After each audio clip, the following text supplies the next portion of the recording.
સચિન વિસ્તારમાં આવેલી ગુજરાત ગ્રામીણ બેંકમાં પિસ્તોલની અણીએ લૂંટ ચલાવી નાસી જનાર આરોપીને સુરત ક્રાઇમ બ્રાન્ચની ટીમે ઝડપી પાડ્યો હતો।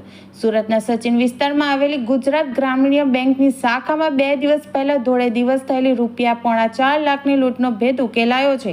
પિસ્તોલના નારે લૂંટને અંજામ આપનારા લૂંટારૂને પોલીસે દબોચી લીધો છે।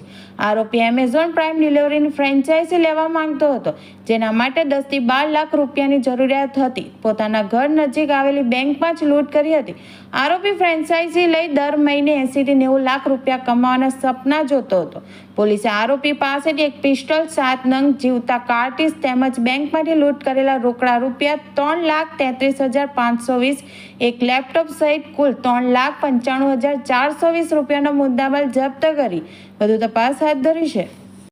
એમાં સુરત ક્રાઇમ બ્રાન્ચની ટીમને એક સારી લીડ મળી હતી। લીડના આધારે નાજીસ ઉર્ફે બબલુ સનાઉલ્લા શેખ 22 વર્ષનો છે, જે સાઈનાથ સોસાયટી સુરત નવસારી રોડ ઉપર જ રહે છે।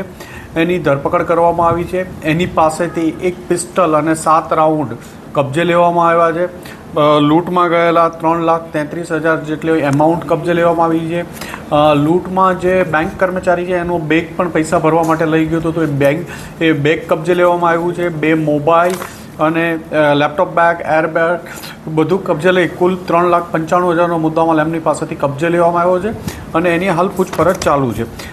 આરોપીને એમેઝોન પ્રાઇમમાં ફ્રેન્ચાઇઝી લેવી હોય કે ડિલિવરી માટેની, પાર્સલ ડિલિવરી માટેની, એટલે 10 થી 12 લાખ રૂપિયાની જરૂર હતી અને એ સચિન વિસ્તારમાં જ રહેતો હોય એટલે એના બેંક ટાર્ગેટમાં હતી અને ત્યાં મહિલા કર્મચારી છે એ પણ એના ધ્યાનમાં હતું।